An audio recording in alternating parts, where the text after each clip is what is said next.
መንግስት አልሰማለውና ሳይሳካ ቀረ እንጂ ፍቀዱልኝ ሀገር ያለባትን ዓለም አቀፍ ዕዳዎች በሙሉ እኔ ልክፈልላት ብሎ ነበር። እሱ ይህንን ባለበት ወቅት ሀገሩ የነበረባት ዕዳ 10 ቢሊዮን ዶላር ነበር። ምን ቢደላው ምን ያህል ሀብታም ቢሆን ነው የሀገር ዕዳ የሚከፍለው ካላችሁ መረጃ ከቁጥር ልጥቀስላችሁ። እንኳንና እሱ እቤቱ የተገኙ አይጦች በቤንጃሚን ነው የሚጫወቱት። ምድርን እየቆፈረ ከመሬት በታች ከቀበረው አጠቃላይ ሀብቱ በየዓመቱ 2.1 ቢሊዮን ዶላር የወረቀት ገንዘብ በአይጥ ይበላበታል። ይህ ሳያየው የሚሆን ነው ታዲያ። ራሱ ያደረገው ይደንቃል። ከመንግስት ጋር በገባው ጸብ ምክንያት ቤተሰቡን ይዞ ሙቀት ማግኘት በማይችሉበት አስቸጋሪ ቦታ ተደብቀው ነበር። ሕፃን ልጁ ማኑኤላ አባዬ በረደኝ አለችው። ምን ያደረገ ይመስላችኋል? በጆንያ የታሰረ ዶላር እያወጣ ብርድ ከልጁ ሰውነት እስኪወጣ እንደ እንጨት እያነደዳ ሞቃት። በዛች ምሽት ብቻ 2 ሚሊዮን የአሜሪካ ዶላር ወደ አመድነት ተቀየረ። ሰውየው የዚህን ያህል ሀብታም ነው። ታሪኩም ማለቂያ የሌለው። በአንድ ወቅት መንግስት አጥፍተሃል፣ መታሰር ይገባሃል ይለዋል። እሱ ምን ተዳው? ስልክ አንስቶ ወደ አገሪቱ ፕሬዝደንት ደወለ። ክቡር ፕሬዝደንት እኔው ነኝ አላቸው። ምን ፈለክ ቢሉት ግድ የለም እናንተ አትልፉ፣ እኔው ራሴን ለማሰር ተስማምቻለሁ አላቸው። እናም ለራሱ ከቤተ መንግስት የሚያስንቅ እስር ቤት ገንብቶ በራሱ ጠባቂዎች እየተጠበቀ የእስር ጊዜውን ጀመረ። ገንዘብ ካለ አይደል ተረቱስ? እሱ የነበረው ግን ገንዘብ ብቻ አልነበረም። ከሀገሩም ከአህጉሩም አልፎ ዓለምን ያንቀጠቀጠ ኃያል ነበር። ማንም ወንድ ቀና ብሎ የማያየው እንኳንና ግለሰብ መንግስት ራሱ የሚፈራው ጊዜ የሰጠው ኃይለኛ። ይህንን ኃይሉን ተጠቅሞ ጉዳት ያደረሰባቸው ሰለባዎቹ ቁጥር ስፍር የላቸውም። እነሱ ዓለማችን ላይ ከተፈጠሩ ጨካኝ ሰዎች ቀዳሚው እሱ ነው ይሉታል። ይህ ሲባል ግን ወዳጆቹ ይደነግጣሉ። ስለማን ነው የምታወሩት? ስለ ድሆች አባት፣ ስለ ወንዶች ቁና፣ ስለ ወዳጃችን ኤልፓትሮን ከሆነ ኑ እውነተኛ ማንነቱን እኛ እንንገራችሁ ይላሉ። በክፉ መነሳቱ ስለሚያበሳጫቸውም በስሙ ሰፈር ሰይመው ሙዚየም ከፍተው ዓለም በፍጹም አላየውም የሚሉትን ሌላኛውን መልኩን በደማቁ ለመሳል ብሩሻቸውን አንስተዋል። ታሪኩ ቢወራ አያልቅም። የሰሙት ቢደጋግሙት አይሰለቻቸውም። ኔትፍሊክስ የተሰኘውን የአሜሪካ የፊልም ድርጅት ገናና ካደረጉት መካከል የሱን ታሪክ ተንተርሶ የተሰራው ተከታታይ ፊልም አንዱ ነው። የሆሊውድ ሰዎች ታሪኩን ይወዱታል። የቴሌቪዥን ጣቢያዎች እየደጋገሙ ዶክመንተሪ ሰርተውለታል። ጸሐፍት ስለሱ ሲሆን ብዕራቸው አይደርቅም። በመጽሐፍ መጽሔትና ጋዜጦች ተመላልሰውበታል። በማህበራዊ ሚዲያ ስማቸው ደጋግሞ ከሚጠራ ሰዎች አንዱ ነው። ፓብሎ ኤስኮባር በወዳጆቹ መልአክ በጠላቶቹ ሰይጣን ተደርጎ የተሳለ የፊልም ገጸ ባህሪ እንጂ በአካል የተገለጠ የማይመስል የክፍለ ዘመኑ አነጋጋሪ ሰው። ከወዳጆቹም ከጠላቶቹም መንደር ታሪክ እየቀዳን ተቆራርጦ ከተሳለው የበዛ መልኩ አንድ ወጥ መልክ ይዘን ለመውጣት እንሞክራለን። አብራችሁን ቆዩ።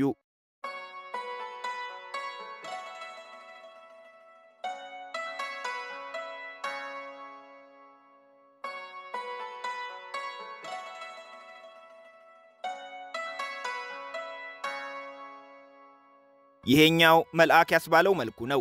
ጊዜው እንደ አውሮፓውያን አቆጣጠር በ1980ዎቹ ነበር። ቦታው ሰሜን ምዕራብ ኮሎምቢያ ሜዲኢን ከተማ። በከተማዋ ዳርቻ የጨረቃ ቤቶችን ሰርተው በጉስቁልና የሚኖሩ ዜጎች ነበሩ። አንድ ቀን ታዲያ አንድ ኤሌክትሪሻን መብራት ሲቀጥል እሳት ተነሳ። ተፋፍገው በተሰሩ የጨረቃ ቤቶች የተገነባች መንግስት የማያውቃት መንደር በእሳቱ ሙሉ በሙሉ ወደመች። ደርሶ እሳቱን ያጠፋላቸው ከቃጠሎ በኋላም ዞር ብሎ ያያቸው መንግስት አልነበረም። ለነገሩ ራሱ ትዝብት ላይ ወደቀ እንጂ እነሱስ ኤልፓትሮን ደረሰላቸው። ኤልፓትሮን በስፓኒሽኛ አለቃ ማለት ሲሆን የከተማዋ ነዋሪዎች ለዓለም አቀፉ ማፊያ ለፓብሎ ኤስኮባር የሰጡት ቅጽል ስም ነው። ኤልፓትሮን የገዛ መንግስታቸው ለረሳቸው የመንደሯ ነዋሪዎች በፍጹም ያልጠበቁትን ተአምር ፈጸመላቸው። ብዙ ሚሊዮን ዶላሮችን አውጥቶ የምትመለከቷቸውን አይነት 500 ቤቶች ገንብቶ መብራት፣ ውሃና መንገድ አስገብቶ ለምስኪኖቹ ተፈናቃዮች በነጻ ሰጣቸው። በዚህ ድርጊቱ በአካባቢው ሰዎች ልብ ውስጥ ሰተት ብሎ ገባ። እሱስ የቸገረው ሰው ያገኝ ብቻ እንጂ ቀድሞም ቢሆን ወደ ኪሱ ሲገባ ገንዘብ እየዘገነ ወገኖቹን ሲረዳ በፍጹም ስስት አያውቅም። በተለይም የልጅነት ጊዜውን ባሳለፈባት ሜዲኢን ከተማ ደግነቱ በብዙ ተመስክሯል። ገንዘብ ለሚያጥራቸው ገንዘብ፣ የሚበላ ላጡ ምግብ ያድላቸው ነበር። ክሊኒኮች፣ ትምህርት ቤቶች፣ የጋራ መዝናኛ ቦታዎችና ቤተክርስቲያን ሳይቀር እያነጸ ለማህበረሰቡ አበርክቷል። መንግስት መድረስ ባልቻለባቸው አካባቢዎች መንገድ እየገነባ ከከተማ ያገናኛቸው፣ የውሃ ጉድጓድ እየቆፈረ ያጠጣቸውም ነበር። ከፍተኛ ወጪ የሚጠይቁ ሕክምናዎችን ለሚያደርጉ የአካባቢው ነዋሪዎች ሙሉ ወጪያቸውን ሸፍኖ ያሳክማቸዋል። ህዝባዊና ሃይማኖታዊ በዓላት ሲመጡ የከተማዋ ድሆች ከሀብታሞች እኩል ደስተኛ ሆነው በዓልን እንዲያሳልፉ የሚያደርጋቸው አባታቸው እሱ ነው። በዕለቱ ከተማዋ በኤልፓትሮን ስጦታ ትንበሸበሻለች። ታዲያ ኤልፓትሮን ሲረዳ ሕፃን ካዋቂ አይለይም። ለቤተሰቦቻቸው ገንዘብና ምግብ ሲያመጣ ሕፃናቱንም አይረሳም። ለእነሱም የሀብታም ልጆች የሚጫወቱባቸውን አሻንጉሊቶች ገዝቶ ደስታቸውን ሙሉ ያደርገዋል። ጎዳና ተዳዳሪዎችን ይወዳል። በየአካባቢያቸው ሰብስቦ የእግር ኳስ ክለብ አቋቁሞ ሜዳ ገንብቶ ኳስና ትጥቅ አሟልቶ ብዙዎችን ፕሮፌሽናል እግር ኳስ ተጫዋች እስከ መሆን አድርሷል። በዚህ ምክንያት ፓብሎ ኤስኮባር በአካባቢው ድሆች ዘንድ የነበረው ተቀባይነት የአባትነት ነበር።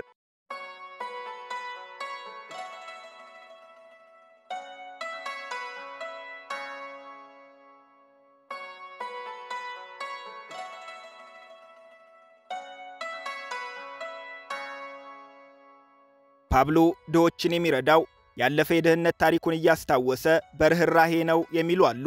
ይህ በቅንነት ለሚረዱት ነው። ስንገለብጠው ትርጉሙ ይገለበጣል። ድሆችን የሚረዳው ፕሬዝደንት መሆን ስለሚፈልግ የህዝቡን ልብ በገንዘቡ ለመግዛት ነው። አይ ከመንግስት ጋር በገባው ጦርነት ህዝቡ አሳልፎ እንዳይሰጠው ከለላ ለማግኘት ነው። የለም ራሱን ከመንግስት አስበልጦና የመንግስትን አቅም አሳንሶ ማሳየት ስለሚፈልግ ለጉራ ሲል ነው የሚሉም አሉ። ጠላቶቹ የትርጉም ማዕት ቢደረድሩም የረዳቸው ምስኪን የአገሪቱ ዜጎች ግን ዛሬም ድረስ የፓብሎ ኤስኮባር ስም በፊታቸው በክፉ የማይነሳ የህይወት ዘመን ታማኝ ወዳጆቹ ናቸው። ኤስኮባር በሜዴይን ከተማ ለድሆች ሰፈር መገንባቱን ነግረናቸዋል። በሰፈሩ ዛሬም ድረስ ለኤስኮባር ያላቸውን ታማኝነት ያላጓደሉ 60,000 ሰዎች ይኖሩበታል። ሰፈሩ በስሙን የሚጠራው ባሪዮ ፓብሎ ኤስኮባር ወይም ፓብሎ ኤስኮባር ሰፈር ይባላል። በአንድ ወቅት የከተማዋ ከንቲባ በከተማዬ የኤስኮባርን ስም ድጋሚ መስማት አልፈልግም አሉ። እናም ፓብሎ ኤስኮባር እየተባለ የሚጠራው ሰፈር ስሙ በአስቸኳይ እንዲቀየር ወሰኑ። የአካባቢው ነዋሪዎች የከንቲባው ድፍረት ደነቃቸው። ቆመን ነው ሞተን አሉ። ጭራሽ ይግረሞስ ሲሉ በልባቸው የነበረውን የፓብሎ ኤስኮባር ስም በትልቁ በጽሑፍና በስዕል አሰርተው በሰፈራቸው መግቢያ ላይ ሰቀሉት። ከጎንም የፓብሎ ኤስኮባርን ታሪክ የሚዘክር አነስተኛ ሙዚየም ከፍተው መረቁ። ከንቲባው በህዝቡ ድርጊት አበዱ። ግን ህዝብ አድሟልና ምንም ማድረግ አልቻሉም። ሽንፈት ተከናንቦ መቀመጥም አላስቻላቸውም። እናም የብሽሽቅ የሚመስል ውሳኔ አሳለፉ። ባሪዮ ፓብሎ ኤስኮባር ከከተማዋ ካርታ እንዲወጣ አደረጉ።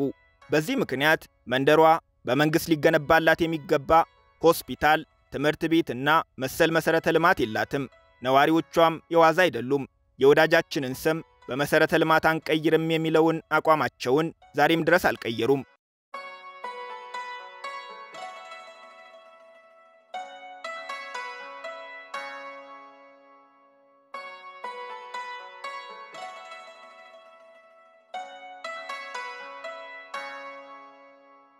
እንደ አውሮፓውያን አቆጣጠር ታኅሳስ 1 ቀን 1949 በሰሜን ምዕራብ ኮሎምቢያ በምትገኝ ድሪዮ ኔግሮ ከተማን የተወለደው የድሃ ልጅ ነበር። አባቱ በግብርና እናቱ በመጀመሪያ ደረጃ ትምህርት ቤት መምህርትነት የሚተዳደሩ ምስኪኖች። ከሰባቱ ልጆቻቸው ሶስተኛው ግን እሳት ሆኖ ተፈጠረ። ገና በልጅነቱ ቤተሰቦቹ ከተማ በመቀየራቸው አብዛኛውን የዕድሜውን ክፍል ያሳለፈው ከድሪዮ ኔግሮ በ32 ኪሎ ሜትር ርቀት ላይ በምትገኘው ሜዴይን ከተማ ነበር። ማፊያ ሆኖ ዓለምን ከማመሱ በፊት ወንጀልን የተለማመደውም በሜዴይን ትምህርት ቤቶች ነው። ከአጎቱ ልጅ ጉስታቮ ጋቫሪያ ጋር በመሆን የመምህራኖቻቸውን የእጅ ጽሑፍ እያስመሰሉ ሐሰተኛ የፈተና ውጤቶችን እየሰሩ ይሸጡ፣ ፈተና እየሰረቁ ከነመልሱ ለተማሪዎች እያከፋፈሉ ገንዘብ ይቀበሉም ነበር። ምነው በእንቁላሉ ጊዜ በቀጣሸኝ ሀገርኛ አባባላችን መሬት ጠቢል መስሏቸዋል። እንደ ቀልድ በትምህርት ቤት የተጀመረው የፓብሎ የወንጀል ልምምድ በቀጥታ ወደ ከተማዋ ታዋቂ ስፍራዎች ተሸጋገረ። ወደ ቀብር ስፍራዎች እየሄደ የመቃብር ላይ እምነ በረዶችን እየነቀለ ስማቸውን አጥፍቶ መልሶ መሸጥ ጀመረ። ይህ ሲሆን ገና ታዳጊ ወጣት ነበር። የሚያስቀው ደግሞ በኋላ ዓለም አቀፍ ወንጀለኛ ሊሆን ዩኒቨርሲቲ ገብቶ የወንጀል ሕግን ማጥናት ጀምሮም ነበር። ችግሩ ትዕግስት አልነበረውም። ገንዘብ ቢቸግረው የዩኒቨርሲቲ ትምህርቱን አቋርጦ ገንዘብ ፍለጋ ወጣ። ይሄኔ ወደ ከተማዋ ጎዳናዎች ወጥቶ መኪና ወደ መስረቅ ተሸጋገረ። በ22 ዓመቱ ጭራሽ የአካባቢውን ታዋቂ ባለሀብት አግቶ ለማስለቀቂያ ገንዘብ ጠየቀ። የጠየቀው ገንዘብ ቢሰጠውም ቃሉን ግን መጠበቅ አልቻለም። ታጋቹን ገደለ። ቁጥር ስፍር የላቸውም ከሚባሉ በእጁ ከሞቱ ሰዎች መካከል ይህ ባለሀብት የመጀመሪያው ሰው ሆነ። በ1974 ማለትም በ25 ዓመቱ መኪና ሲሰርቅ ተይዞ በታሪኩ የመጀመሪያው የሆነውን የእስር ቤት ሕይወት ቀመሰ። ከእስር ቤት ሲወጣ ታርሞ ታንጾ አልነበረም፣ ጭራሽ በድፍረትም በክፋትም ጨምሮ እንጂ። ከዚህ በኋላ ከመንደር ስርቆት ተላቆ በአንዴ ከፍተኛ ገንዘብ ማግኘት የሚያስችለውን ወንጀል መስራት ጀመረ። ከሀገሪቱ የማሪዋና አዘዋዋሪዎች ጋር ገጠመ። ልጁ ከሚባልለት በላይ ፈጣን ነው። የማሪዋና ንግድን በተቀላቀለ በዓመቱ ማለትም በ1976 ካርቴል ዴ ሜዴይን የተሰኘ የራሱን የዕፅ አዘዋዋሪ ድርጅት ከጓደኞቹ ጋር መሰረተ። ይህ ሲሆን በኮሎምቢያ ማሪዋና እንጂ ኮኬይን የሚባል አደገኛ ዕፅ አይታወቅም ነበር። በወቅቱ የዓለምን የኮኬይን ምርትና ንግድ የተቆጣጠሩት ፔሩ፣ ቦሊቪያና ቺሊ ነበሩ። በ1976 ኮሎምቢያ ላይ ሰኔና ሰኞ ገጠሙ። የዓለምን የኮኬይን ንግድ የተቆጣጠሩት ወንጀለኛ ጎረቤቶቿ ፓብሎ ኤስኮባር ከሚባል ልጇ ጋር ሽርክና መሰረቱ። የዓለም የአደንዛዥ ዕፅ ዋነኛ መዳረሻዋ አሜሪካ ናት። ኮሎምቢያ ደግሞ ከቺሊ፣ ቦሊቪያም ሆነ ከፔሩ በላይ ለአሜሪካ ትቀርባለች። እናም የሀገሩ ጂኦግራፊያዊ አቀማመጥ ለአደንዛዥ ዕፅ ዝውውር ያለውን ምቹነት የተመለከተው ኤስኮባርም ሀገሩን የዓለም የአደንዛዥ ዕፅ ንግድ ማዕከል ራሱንም የአዘዋዋሪዎች ሁሉ ቁንጮ ሊያደርግ ቆርጦ ተነሳ። ኮኬይን ከጎረቤት ሀገራት አስመጥቶ ወደ ኮኬይን ሃይድሮክሎራይድ እየቀየረ በካሪቢያን ደሴቶች በኩል በቀላሉ አሜሪካ በተለይም ደቡብ ፍሎሪዳ ላይ ማራገፍ ጀመረ። ከዚህ በኋላ ያለው ታሪኩ በገፍ ገንዘብ ያገኘበት፣ በኃይልም መንግስትን እስከ መገዳደር የደረሰበት ነበር።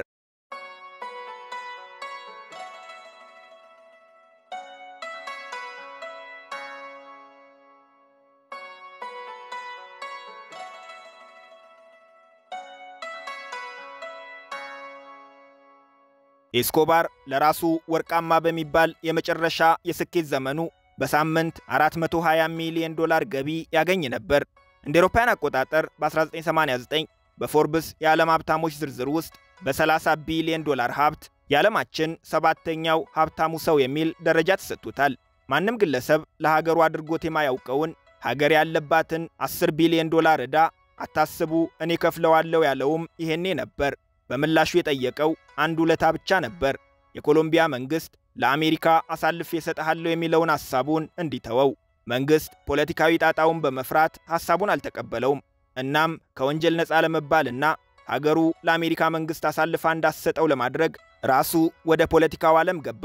በእርግጥ ከጥንትም ቢሆን ለፖለቲካ ከፍተኛ ዝንባሌ ነበረው ይባላል። በልጅነቱ የሚያውቁት ጓደኞቹ ሳድግ ፕሬዝደንት ሆናለሁ ይል እንደነበር ይመሰክራሉ።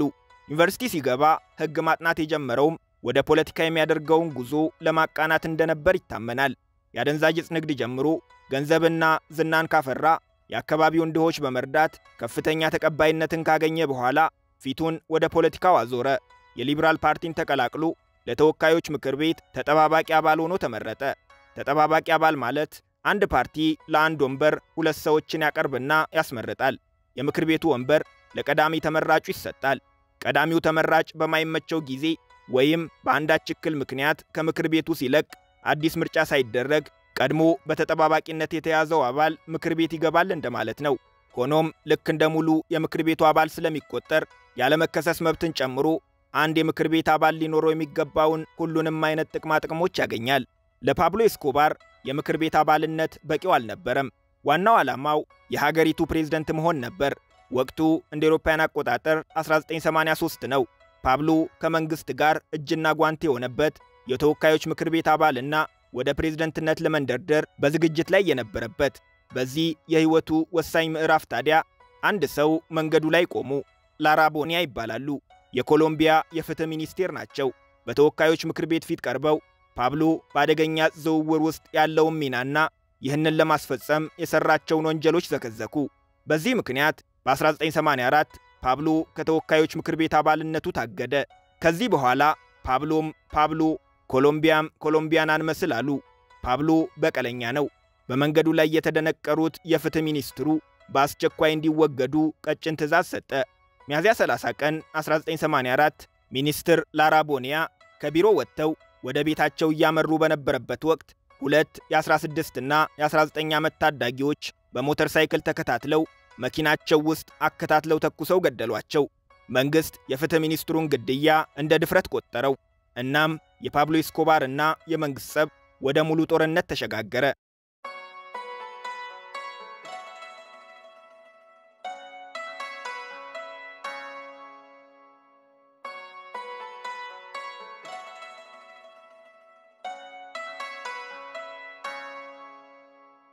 ጊዜው እንደ አውሮፓውያን አቆጣጠር ነሐሴ 18 1989 ነው። ቦታው ሶዋቻ ኮሎምቢያ። የኮሎምቢያ ፕሬዝዳንታዊ ምርጫ ተጧጥፏል።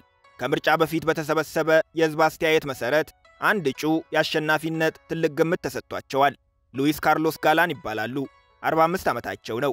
የቀድሞ ጋዜጠኛና ፓብሎ ኤስኮባር አባል የነበረበት የሊበራል ፓርቲ ተወካይ ናቸው። ዛሬ በሶዋቻ የምርጫ ቅስቀሳቸውን ያደርጋሉ።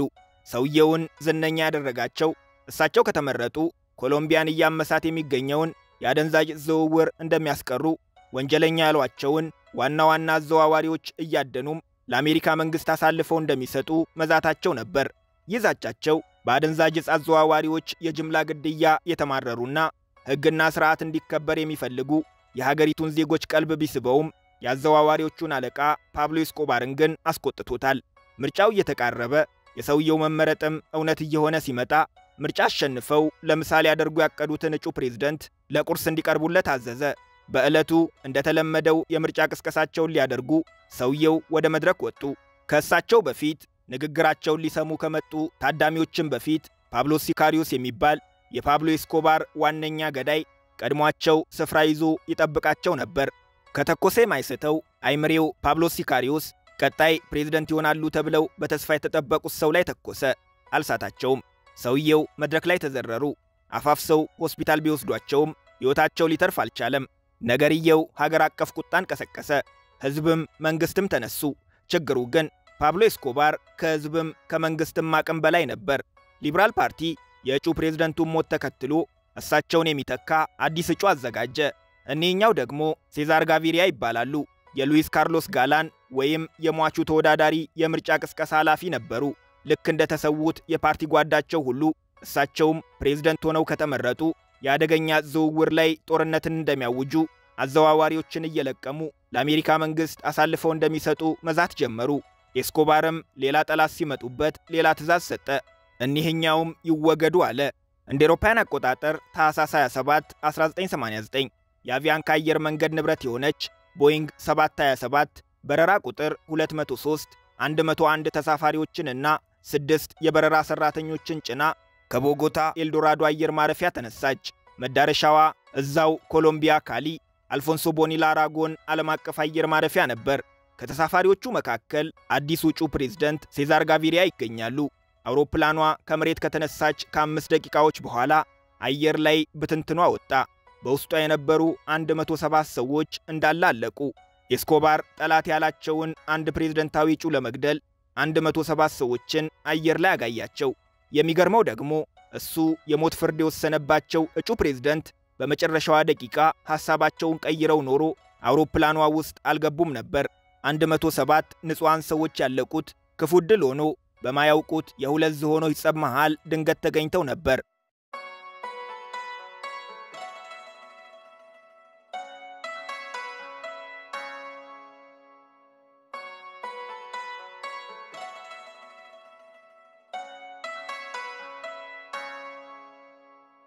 ድሃ ይሁን ሀብታም፣ ተራ ዜጋ ይሁን እጩ ፕሬዝዳንት በኤስኮባር መንገድ ላይ የቆመ ሰው ሁለት አማራጮች ይሰጡታል። ፕላታ ኦ ፕሎሞ፣ ጥይት ወይስ ገንዘብ። ገንዘብ ያለ የሚፈልገውን ያህል ስጡት ስለሚባል የታዘዘውን ፈጽሞ ገንዘቡን ተሸክሞ ወደ ቤቱ ይመለሳል። ሁለተኛውን የመረጠ እዛው በወጣበት ይቀራል። ይህ ኮሎምቢያ ለሁለት አስርት ዓመታት የለመደችው የልጇ ባህሪ ነበር። ማብቂያ አልባ ግድያው ምርር ያላቸው የሚደግፏቸው ፕሬዝዳንታዊ እጩዎች ኢላማ የተደረጉባቸው የሀገሪቱ ዜጎች ተቆጡ። ህዝባዊ ቁጣው ከአውሮፕላን አደጋ ለተረፉት ሴዛር ጋቪሪያ ከፍተኛ ድጋፍን አስገኝቶላቸው በ1990ው ፕሬዝዳንታዊ ምርጫ በከፍተኛ የበላይነት አሸነፉ። እንደዛቱትም ከዓለም አቀፍ መንግስታት ጋር ሽርክና መስርተው ኤስኮባርንና ግብረ አበሮቹን እግር በእግር ማደን ጀመሩ። በዘመቻውም በኤስኮባር ዙሪያ የሚገኙ ዋና ዋና ሰዎች ተገደሉ። ነገርየው ያላማረው ፓብሎ ኤስኮባር በ1991 ወደ ፕሬዝዳንት ሴዛር ጋቪሪያ በቀጥታ ስልክ መታ። ክቡር ፕሬዝዳንት፣ በገዛ ፈቃዴ እጄን መስጠት ፈልጋለሁ አለ። ነገር ግን ቅድመ ሁኔታዎች ነበሩት። 5 ዓመታትን በእስር ሊያሳልፍ፣ የሚታሰረው ግን ራሱ በገነባው እስር ቤት እንደሆነ፣ እስር ቤቱ የሚጠበቀውም በራሱ ሰዎች እንዲሆን ተደራደረ።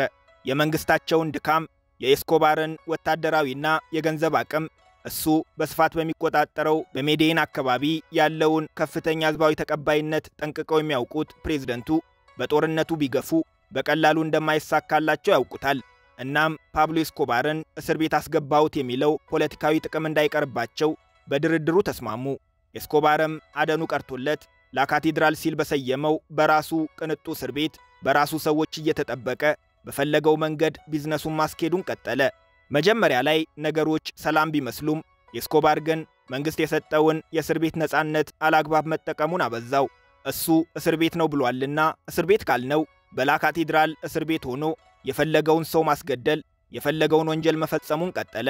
ነገሮች ከቁጥጥር እየወጡ ሲመጡ ፕሬዝዳንቱ ኤስኮባር ሕግ መጣሱን ጠቅሰው ወደ መንግስት እስር ቤት እንዲዘዋወር ትዕዛዝ ሰጡ። ይሄኔ ፓብሎ ኤስኮባር ከራሱ እስር ቤት አመለጠ። ከዚህ በኋላ ከመንግስት ጋር ግልጽ ጦርነት ውስጥ ገባ። ታኅሳስ 1 ቀን 1993 ፓብሎ ኤስኮባር ከራሱ እስር ቤት ካመለጠ ከዓመት በኋላ በሜዴን በሚገኝ አንድ ቤት ውስጥ 44ኛ ዓመት የልደት በዓሉን እያከበረ ነበር። የልደት አከባበሩ እንደ ድሮ ድግስ አልነበረውም። ወደ ቤተሰቦቹ ስልክ እየመታ ልጆቹን ያናግራል። የስልክ ጥሪው በአሜሪካ የደህንነት አባላት ተጠለፈ። ፓብሎ ኤስኮባር የት እንደሚገኝም መንግስት ደረሰበት። የኮሎምቢያ ፖሊስ አሉኝ የሚላቸውን የፖሊስ አባላት በሙሉ ጠርቶ ቤቱን በሰራዊት አስወረረው። የአሜሪካ የደህንነት አባላት ኤስኮባር ይገኝበታል ተብሎ በታመነበት ሕንፃ ሁለተኛ ፎቅ በመስኮት በኩል ኤስኮባርን ብቻውን ተመለከቱት። ይህ በፍጹም ያልተጠበቀ ነበር። የምድራችን ኃያሉ ማፊያ መንግስትን መውጋት የሚችል ጦር ማሰማራት የሚችል ሰው ያለ አንድ ጠባቂ በቤቱ ብቻውን ተገኘ። ምድር ላይ ጥቂት ጠባቂዎች ቢኖሩትም ቁጥራቸው ግን የመጣውን የፖሊስ ኃይል መቋቋም የሚችል አልነበረም። ቤቱ መወረሩ ዘግይቶ የገባው ኤስኮባር በጣሪያው በኩል ለማምለጥ ሲሞክር በፖሊስ ጥይት ተመትቶ ወደቀ።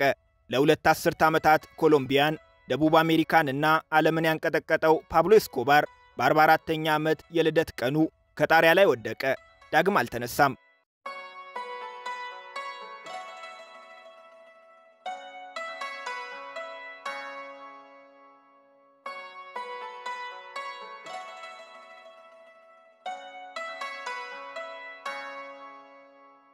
ፓብሎ በመላው ዓለም እንደ ማፊያ ቢቆጠርም እሱ ግን ራሱን የሚያይበት መነጽር ሌላ ነው። ሞልቶ ከተረፋቸው ሀብታም አገራት ዜጎች ገንዘብ እየወሰደ ለድሃ የአገሪቱ ዜጎች እንደሚያከፋፍል የፍትህ ሰው ነበር ራሱን የሚቆጥረው። በእርግጥ ጨካኝነቱ ባይካደም ርኅሩህ የሆነባቸው ጊዜያትም አልጠፉም። አንድ ጊዜ ኤስኮባር ለሕፃን ልጁ ቃል ገባላት። ለ4ኛ ዓመት ልደትሽ ዩኒኮርን ከነነፍሱ አመጣልሻለሁ አለ። ችግሩ ግን ዩኒኮርን የምትባል ፍጥረት ምድር ላይ አትገኝም። ዩኒኮርን የፈጠራ ታሪክ ናት። እጅግ ውብ ነጭ ቀለም ያላት፣ ጭንቅላቷ ላይ አንድ ቀንድ፣ ሰውነቷ ላይ 2 ክንፎች ያሏት፣ በብዙዎች የቅድስና ምልክት ተደርጋ የምትቆጠር በምናብ የተፈጠረች ፈረስ መሰል እንስሳ ናት። አይደርስ የለ የልደቷ ቀን ደረሰ። ኤስኮባር ረዳቶቹን ጠርቶ ለልጁ ልደት ዩኒኮርን እስከነነፍሱ እንዲያመጡላት አዘዘ። ረዳቶቹም በመጠን አነስ ያለች እነሱ ፖኒ የሚሏትን የፈረስ ዝርያ አመጡ። ነጭ ናት። አናቷ ላይ የሰጎን ጭንቅላት ተሰክቷል። ሰው ሰራሽ ክንፍም ተገጥሞላታል። ልጁ ደስታዋ ወደር አጣ። ችግሩ ግን ድባቡ ወደ ሐዘን ለመቀየር ከቀናት በላይ አልቆየም። ያልተለመዱ ነገሮች በሰውነቷ ላይ የተገጠሙላት ፖኒ ከአዲሷ ባለቤቷ ጋር ብዙም ሳትላመድ ከቀናት በኋላ ሕይወቷ አለፈ። ልጁ ልቧ ተሰብሮ መነፋረቅ ያዘች። በሺዎች የሚቆጠሩ ሰዎችን እንደ ቅጠል ሲያረግፍ የኖረው ፓብሎ ኤስኮባር የልጁን ሐዘን ሲያይ እንባውን መቆጣጠር አቃተው። እንባው እርግፍ እርግፍ ሲል በዙሪያው የነበሩ ሰዎች በሙሉ ተደነቁ። ምን ጨካኝ ቢሆን ያው ሰው መሆኑ ይቀራል።